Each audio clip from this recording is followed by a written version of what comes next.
and welcome to the PhD podcast, a bi-weekly podcast discussing all things PhD life and progressive ideas to create a way forward in academia that's more inclusive, equal, and diverse. You are tuned into episode 1. My name is Dr. Ruth. I'm your host and I present to you a new and exciting global forum for all PhD students, early career researchers, and academics around the world to come together, share experiences, learn and draw inspiration from each other. So guys, it's finally here and it's been a long time coming. I'm so excited for the journey ahead and the lives that we're going to touch. A PhD in itself is the most rewarding and challenging experience I have ever undergone, personally speaking, and it can be quite isolating. And so one of the key motivations in creating this platform is to let you all know that you are not alone. You have a friend, sister, and mentor in me. So let's dive in. But before we do, make sure to connect with us on all of our socials at the PhD podcast. We're on Instagram, Twitter, and YouTube.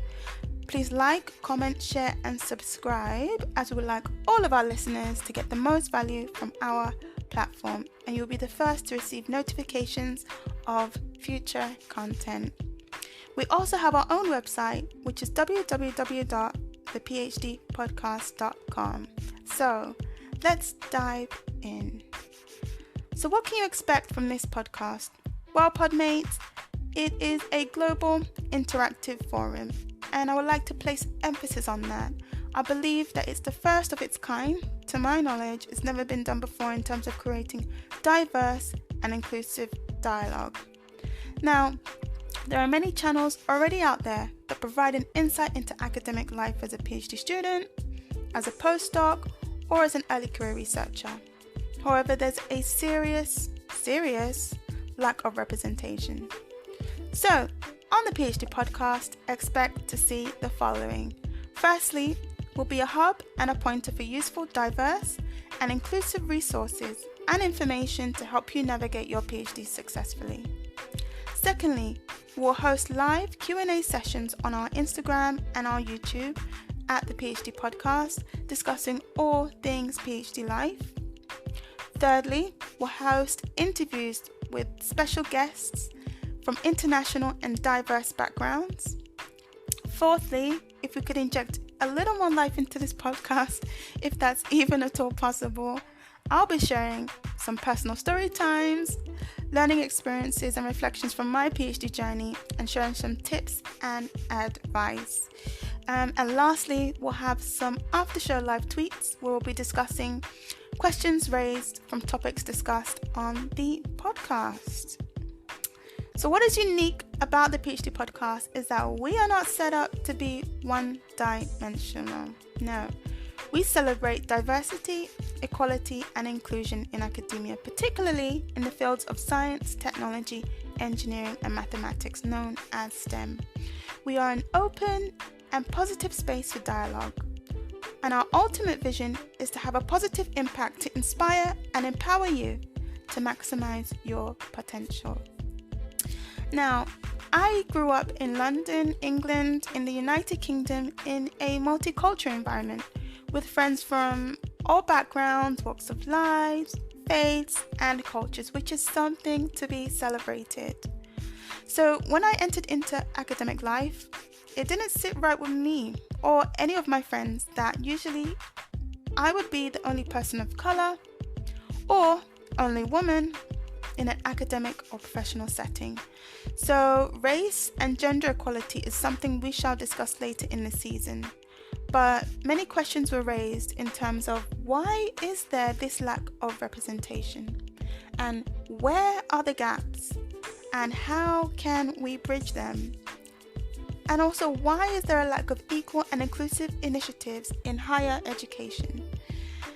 And so, this podcast will discuss that, as well as progressive ideas and potential solutions to create a way forward that's more inclusive, equal, and diverse. So just to put it out there that I was fortunate to live in one of the most culturally diverse cities in Scotland, and that is Glasgow. I very much cherish the friends that I made during my time there and my A-star team of supervisors that I'm still in touch with to this day. There are many, many beautiful places to visit in Scotland, such as Loch Lomond, the Isle of Skye, Aberdeen, Dundee, Edinburgh, Inverness, all places that I have personally been to myself. So there's a small travel tip there for you guys. Okay, just an FYI, our podcast will usually run for about 15 to 20 minutes, no longer. I mean, a conference presentation is usually 10 to 15 minutes long, so not much longer than that. I've noticed that some podcasts are extremely lengthy.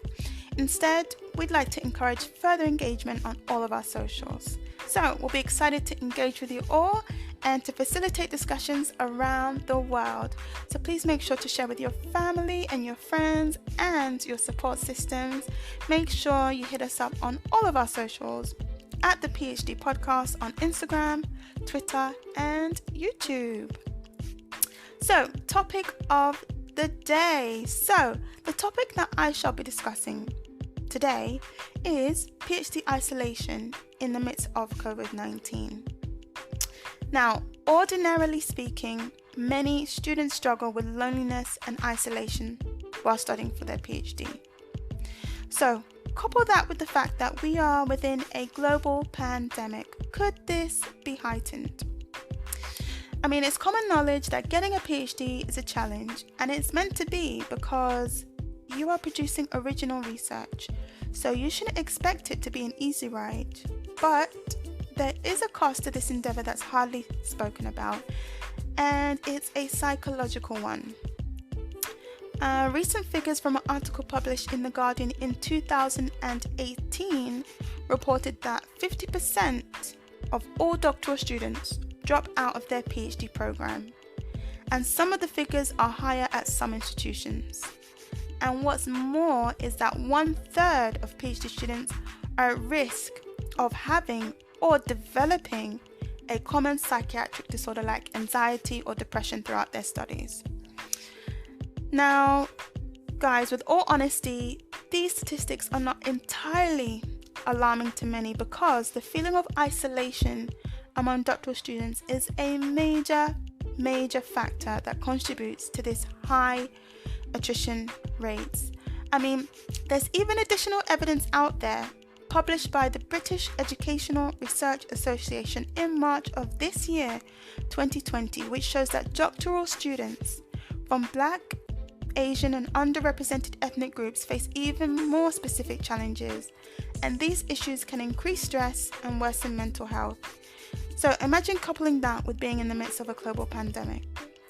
It's such a cause for concern because we also have recently seen that Black people in particular are 4 times more likely to die from COVID, as published by the ONS, which is the Office for National Statistics. So this pandemic has placed a magnifying glass over systemic structural and institutional inequalities and disparities. Now, I think it's so important to consider this information and to find ways that we can tackle it. And it's also important to bring into the discussion other perspectives too during this time. For instance, the perspective of the isolated international PhD student, where there may be language and cultural factors at play. PhD students with parental responsibilities whilst in isolation, and isolated PhD students with a disability or chronic illness, for instance. So it begs the question, what is the role and responsibility of your academic institution in the midst of this pandemic? I have noticed that some universities have published guidelines, and I'll be interested to know more. So let us know and leave a comment on our Twitter, YouTube or Instagram page to let us know how you're being supported at your academic institution. But in the meantime, as you know, the PhD podcast is a progressive platform and we are a hub for progressive solutions. So during this pandemic, we would like to point you to some useful resources to help you reduce the feeling of isolation under these very unique circumstances and help you to be most productive during this time. So, I've come up with a few tips because it is critical to learn to cope with and overcome feelings of isolation. So, first top tip is planning. Planning and being well organized is key. Focus on developing a routine of productivity, which shall help you with reducing the feeling of isolation as you're focused on deliverables. I mean, guys, it's so easy to get swamped with all the work you have to do, especially with the switch up of your usual routine to one that's in isolation. So structure your time and devise a timetable at home. I personally find that daily, weekly, and monthly task schedules help you to have self-discipline. So make sure to set clear goals and have an execution plan. Also, take away any distractions such as your TV or your phone.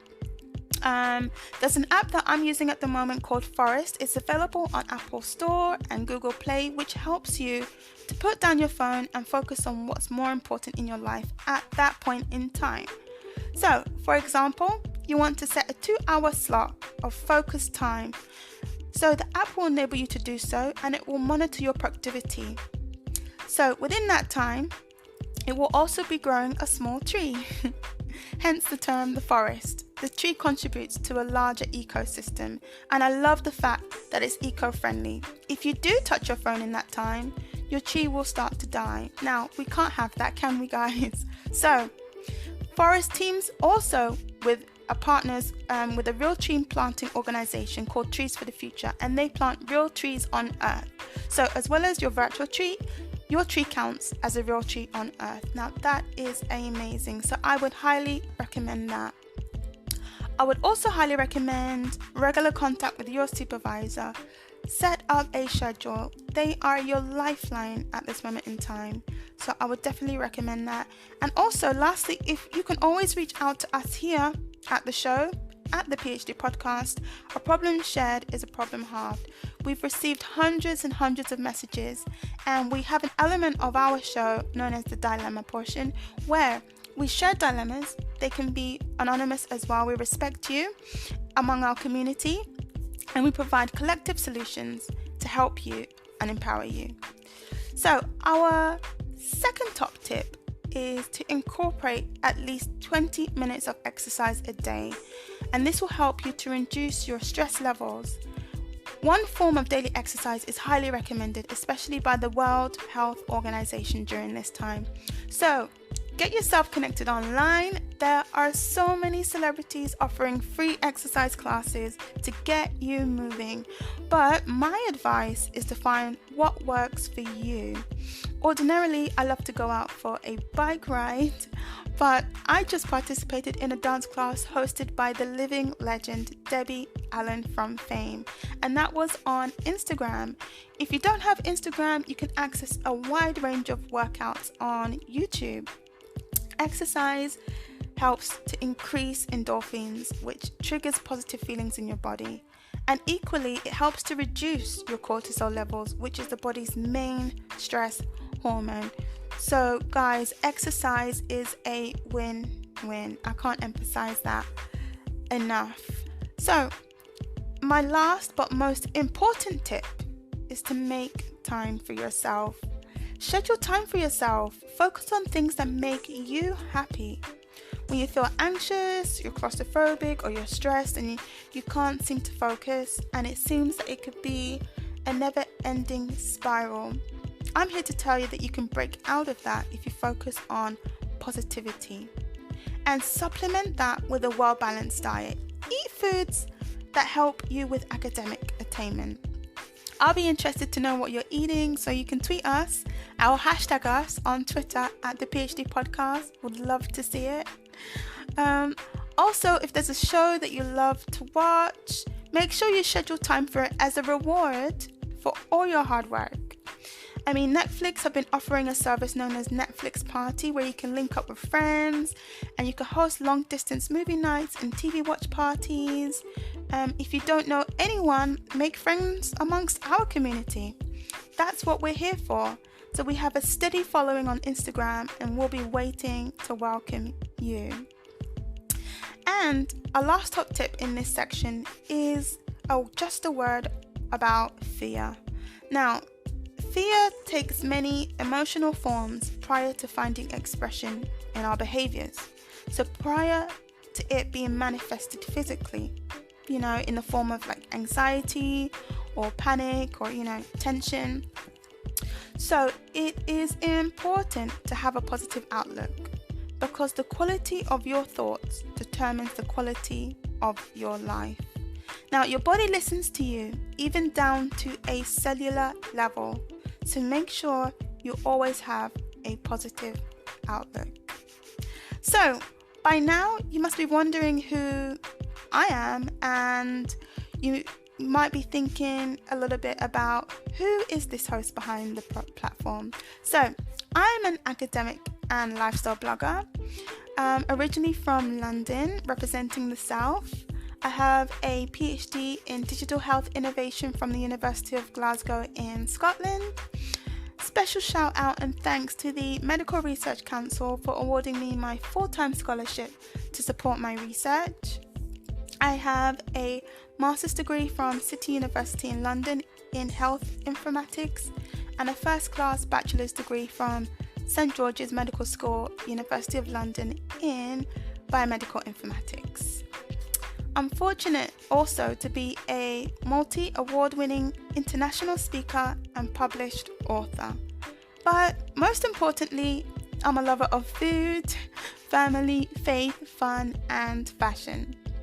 So, how did the PhD podcast come about? I know that you're thinking that, so let me just quickly give you a wee breakdown. So, I like to start by quoting Maya Angelou. And as many of you know, she was a renowned American poet, singer, and civil rights activist. And she famously said, "There is no greater agony than bearing an untold story." So, end quote. I know that sharing reflections from my PhD journey and some useful tips will be beneficial to others to help them navigate their own PhD successfully. Even more importantly, it's important for us to have platforms where we can discuss and create dialogue in terms of issues that seem to affect us the most. And so, stay tuned for more episodes during this first season, and we'll be discussing more inciting topics. So I wish you all peace, love and light. You've been tuned in with your host, Dr. Ruth. Stay safe, and I'll see you in the next episode.